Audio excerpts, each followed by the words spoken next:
बिस्मिल्लाहिर्रहमानिर्रहीम अस्सलाम वालेकुम। I am Mohammad Fouad Malik. Students, आज हमने जो आर्टिकल करना है that is instantaneous velocity.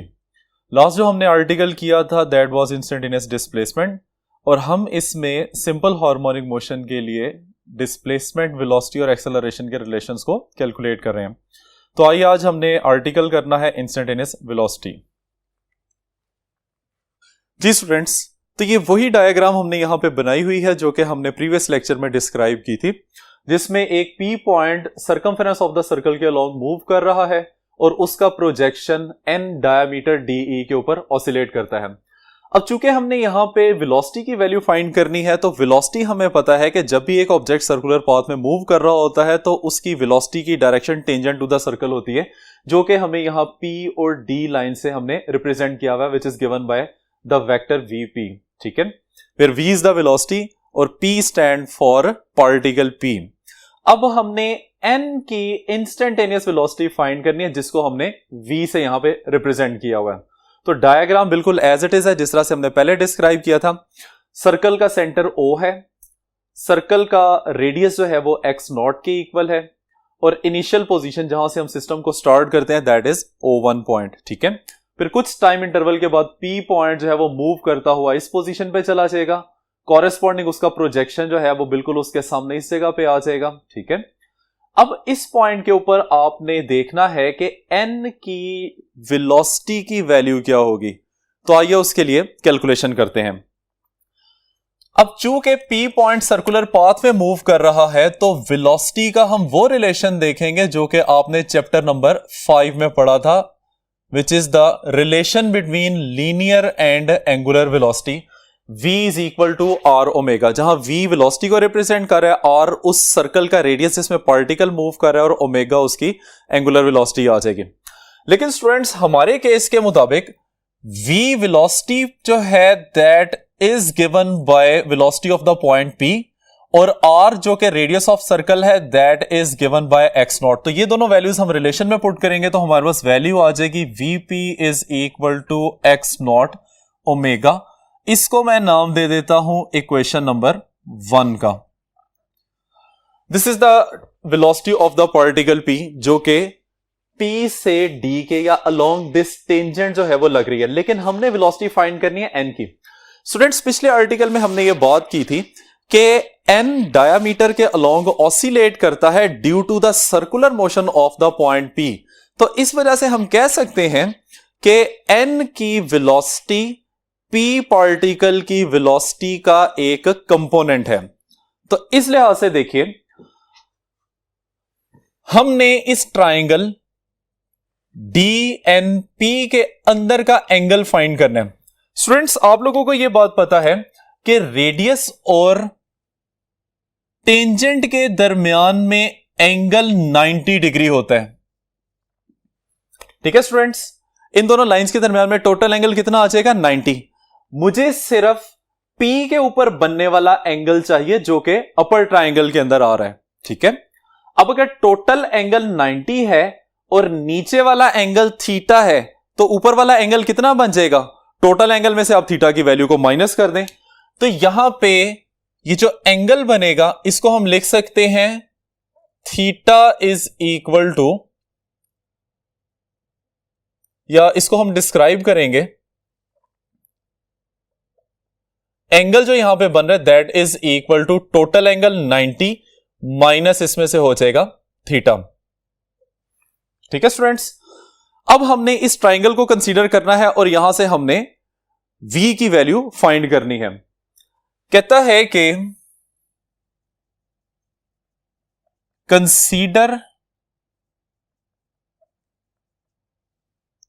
Triangle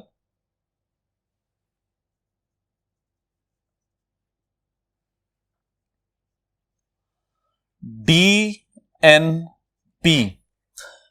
इस ट्राइंगल को हम स्टूडेंट्स बाहर बना लेते हैं। तो ये ट्राइंगल हमें कुछ इस तरह से नजर आ रही है। This is the point P जिसमें बनने वाला एंगल है 90 minus theta. This is the point N and this is the point D। यहां पे इस ट्राइंगल की अगर आप शेप देखें तो हमें नजर आ रहा है this is the right angle triangle, जिसमें हाइपोटेनस की वैल्यू हमें वीपी की फॉर्म में दी हुई है और परपेंडिकुलर की वैल्यू हमें वी की फॉर्म में दी हुई है। ठीक है, अब हमने यहां पे जो वैल्यू फाइंड करनी है that is v, which in the case of triangle is the perpendicular of the triangle, और हमें कौन सी क्वांटिटी गिवन है दैट इज द हाइपोटेनस। तो स्टूडेंट्स कौन सा ट्रिग्नोमेट्रिक फंक्शन हम यूज करेंगे जो कि परपेंडिकुलर और हाइपोटेनस को डील करता है, that is sine of angle. ठीक है, तो स्टूडेंट्स यहां पे आपने साइन की वैल्यू निकालनी है। अब यहां पे मैं साइन थीटा नहीं बोल रहा क्योंकि एंगल की वैल्यू सिंपली थीटा नहीं है, यहां पे जो टोटल एंगल बन रहा है दैट इज 90 माइनस थीटा। तो ये वाली वैल्यू अब आप यहां पे प्लेस करेंगे दैट इज 90 माइनस थीटा, और ये किसके इक्वल होता है, परपेंडिकुलर डिवाइडेड बाय हाइपोटेनस। अब हमें ये बात पता है, मैथमेटिक्स में हमने ये बात पढ़ी हुई है कि जब भी साइन या कॉस के एंगल में 90 का फैक्टर आ रहा हो आइदर प्लस में या माइनस में, तो साइन कॉस में और कॉस साइन में चेंज हो जाता है।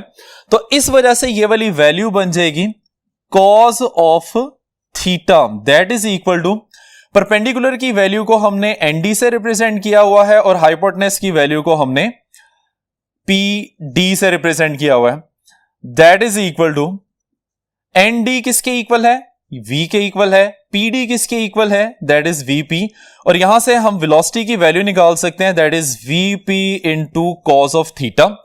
अब vp की वैल्यू हमने इक्वेशन नंबर 1 में फाइंड की हुई है, हम इस वैल्यू को यहां पे प्लेस कर देंगे तो ये बन जाएगा x not omega cos of theta, और अगर आप थीटा को भी एक्सपेंड करना चाहते हैं तो हम इसको लिख सकते हैं v is equal to x not omega cos of omega t।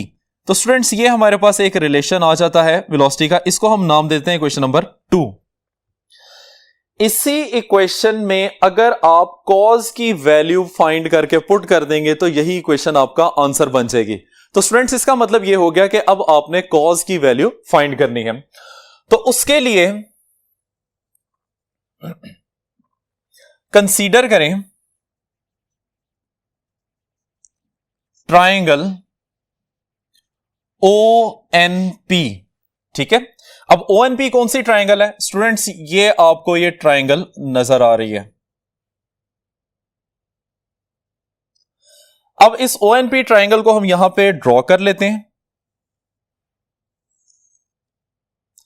This is O, this is N, this is P, ये वाली वैल्यू आ जाएगी x not, this is the angle theta, और ये वैल्यू आ जाएगी x। और स्टूडेंट्स ये बात आपने याद रखनी है कि हमने इस ट्राइंगल में से कौन सी वैल्यू फाइंड करनी है, कॉस की वैल्यू फाइंड करनी है। तो हम इस ट्राइंगल में से कॉस थीटा कैलकुलेट करेंगे। अब कॉस थीटा किसके इक्वल होता है, that is base divide by hypotenuse. तो इसको हम लिखते हैं base divided by hypotenuse. So cos of theta, base की वैल्यू क्या है, थीटा के साथ वाली साइड जो होती है उसको हम बेस कहते हैं विच इज NP, और हाइपोटेनस एज इट इज आ जाएगा OP, और ये वैल्यू हमारे पास बन जाएगी NP divided by x not. अब स्टूडेंट्स यहां पे NP की मेरे पास कोई वैल्यू नहीं है, अगर मेरे पास NP की वैल्यू आ जाए तो वो मैं इस रिलेशन में पुट करूंगा और यहां से मेरे पास cos थीटा की वैल्यू आ जाएगी, और ये cos थीटा की वैल्यू हम इस रिलेशन में पुट करेंगे तो हमारे पास वेलोसिटी की वैल्यू आ जाएगी। ठीक है, तो इसका मतलब यह हो गया कि इस रिलेशन को हम नाम दे देते हैं इक्वेशन नंबर 3। अब इक्वेशन नंबर 3 में हमने NP की वैल्यू फाइंड करके पुट करनी है, और फिर बाद में जो 3 का रिजल्ट आएगा उसको हम इक्वेशन नंबर 2 में पुट करेंगे तो हमारा क्वेश्चन कंप्लीट हो जाएगा। चलें जी, अब वो कहता है कि वंस अगेन हम कंसीडर करेंगे ट्राइंगल ONP। ठीक है, ये ट्राइंगल एज इट इज हमने पहले बनाई हुई है, हम इसमें से सिंपली वैल्यू फाइंड करेंगे NP की। अब हमें पता है कि ONP is a right angle triangle, तो इसमें हमने यूज करना है पाइथागोरियन थ्योरम।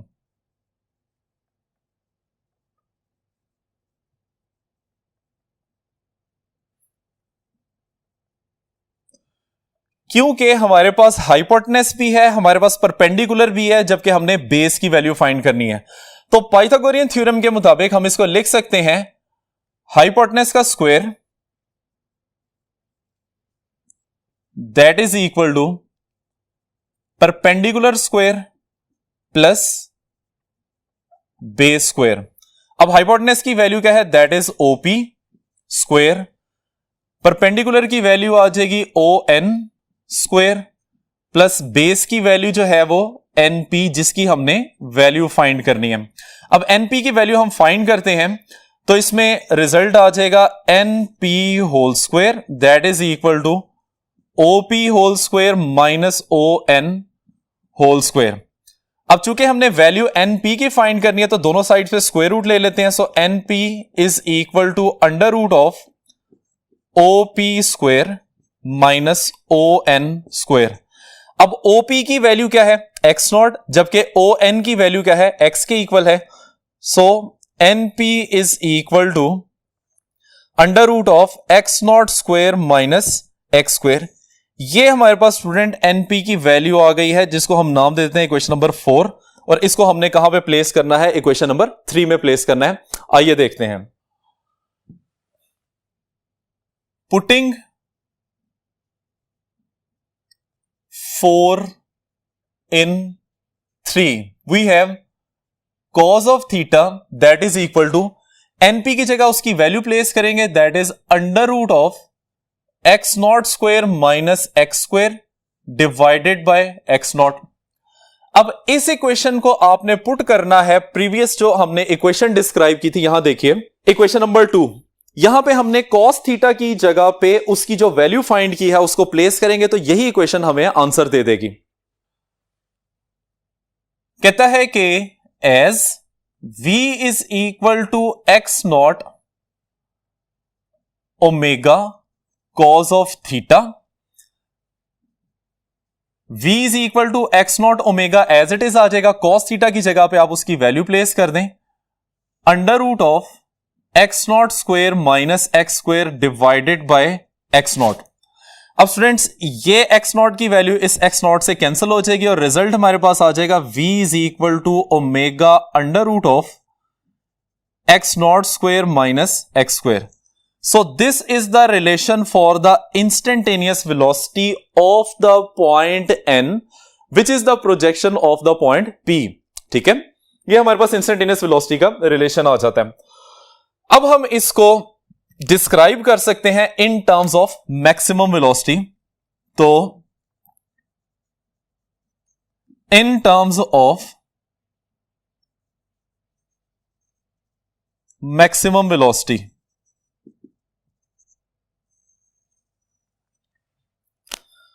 स्टूडेंट्स इसी ऊपर वाले रिलेशन में से अगर आप अंडर रूट में से एक्स नॉट स्क्वायर की वैल्यू को कॉमन ले लें तो x not square under root से बाहर आके एक्स नॉट बन जाएगा और अंडर रूट में ये वैल्यू रह जाएगी 1 minus x square divided by x not square. अब ये जो स्क्वायर रूट के बाहर आपको वैल्यू नजर आ रही है एक्स नॉट और ओमेगा, तो ये वैल्यू तो मैक्सिमम वेलोसिटी की होती है। तो हम इस रिलेशन को लिख सकते हैं v is equal to VP under root of 1 minus x square divided by x not square.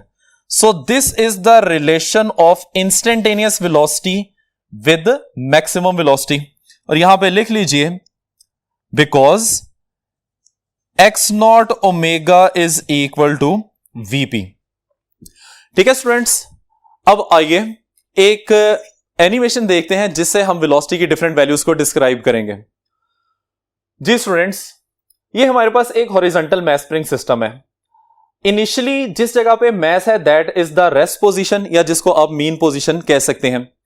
हम इसके ऊपर फोर्स लगा के इसको एक्सट्रीम पोजीशन के ऊपर ले जाते हैं। ठीक है, अभी एक्सट्रीम पोजीशन के ऊपर ले जाके हमने इसको रिलीज नहीं किया, हम प्रोसेस को इस एक्सट्रीम पोजीशन से ऑब्जर्व करना शुरू करते हैं।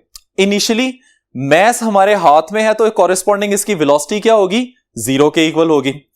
अब स्टूडेंट्स हम इस मैस को रिलीज कर देते हैं, तो जैसे जैसे आप इसको देखते हैं कि ये मूव करना शुरू करता है, इसकी वेलोसिटी की वैल्यू आहिस्ता आहिस्ता इंक्रीज हो जाती है और इंक्रीज होते होते जब ये अपनी मेन पोजीशन से पास कर रहा होगा तो इसकी वेलोसिटी की वैल्यू सबसे हाईएस्ट है और जैसे ही ये मेन पोजीशन को क्रॉस करने के बाद दूसरी साइड पे मूव करना शुरू करता है, तो आप देख सकते हैं कि इसकी वेलोसिटी की वैल्यू आहिस्ता आहिस्ता क्या हो जाती है, डिक्रीज हो जाती है।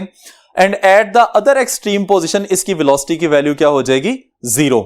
इसका मतलब ये हो गया कि जब ऑब्जेक्ट एक्सट्रीम पोजीशन के ऊपर पहुंचता है तो उसकी वेलोसिटी की वैल्यू क्या हो जाती है, 0 के इक्वल आ जाती है। और जब ऑब्जेक्ट अपनी मेन पोजीशन से पास कर रहा होता है तो उसकी वेलोसिटी की वैल्यू मैक्सिमम होती है, जो कि हमें ये मैथमेटिकल फॉर्म भी डिस्क्राइब कर सकती है। तो आइए अब हम इसको मैथमेटिकली डिस्क्राइब करते हैं। इसके लिए बन जाएगा जी, हम इसका पॉइंट लिखते हैं मैक्सिमम वेलोसिटी। अब स्टूडेंट्स, रिलेशन आपके पास है, चाहे आप ये वाला रिलेशन यूज कर लें या आप ये वाला रिलेशन यूज कर लें, दोनों रिलेशन आपको सेम रिजल्ट्स देंगे। अब मैक्सिमम वेलोसिटी अगर हमने फाइंड करनी है तो देखें फॉर्मूला क्या है हमारे पास, as v is equal to omega under root of x not square minus x square. हमने क्या करना है, हमने वेलोसिटी की मैक्सिमम वैल्यू फाइंड करनी है।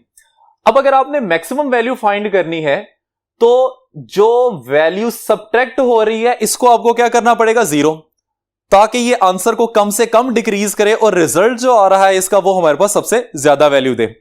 इसका मतलब ये हो गया कि हमें x की वैल्यू को यहां पे 0 पुट करना पड़ेगा।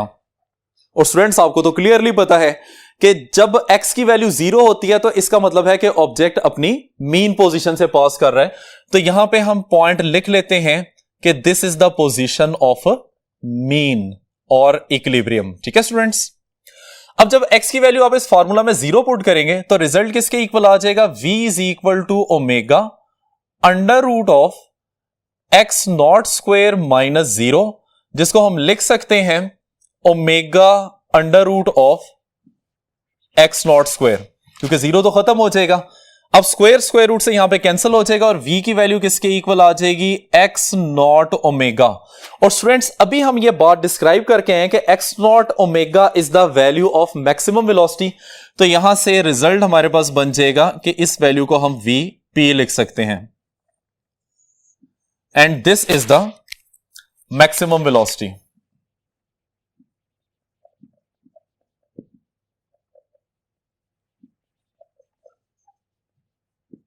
ठीक है स्टूडेंट्स, इसी तरह से हमने एक्सट्रीम पोजीशन की बात की थी कि एक्सट्रीम पोजीशन पे जाके ऑब्जेक्ट रुक जाता है तो डेफिनेटली उसकी वेलोसिटी की वैल्यू क्या होगी, मिनिमम होगी, या उसको हम 0 का भी नाम दे सकते हैं। तो अब हमने मिनिमम वेलोसिटी की वैल्यू फाइंड करनी है, सेम रिलेशन यूज करेंगे, v is equal to omega square root of x not square minus x square. जी स्टूडेंट्स, पहले हमने मैक्सिमम आंसर हासिल करना था, उसके लिए हमने x की वैल्यू को मिनिमम पुट किया था। अब यहां पे हमें मिनिमम रिजल्ट चाहिए तो x की हमें मैक्सिमम वैल्यू को यूज करना पड़ेगा, और x की मैक्सिमम वैल्यू होती है एम्पलीट्यूड के इक्वल। तो यहां पे हम इसको रखेंगे x नॉट के इक्वल, और यहां पे हम लिख लेते हैं कि this is the position of extreme. ठीक है स्टूडेंट्स, अब जैसे ही आप x की जगह पे x नॉट पुट करेंगे तो ये वैल्यू बन जाएगी omega under root of x not square minus x not square. अब एक्स नॉट की वैल्यू एक्स नॉट स्क्वायर की वैल्यू एक्स नॉट स्क्वायर से कैंसिल हो जाएगी, और स्क्वायर रूट के अंदर क्या आ जाएगा, 0। और आपको पता है कि 0 का स्क्वायर रूट भी 0 के इक्वल होता है, and 0 multiply by anything, answer किसके इक्वल आ जाएगा, 0 के इक्वल आ जाएगा। तो इसको हम डिस्क्राइब कर सकते हैं कि this is the minimum velocity.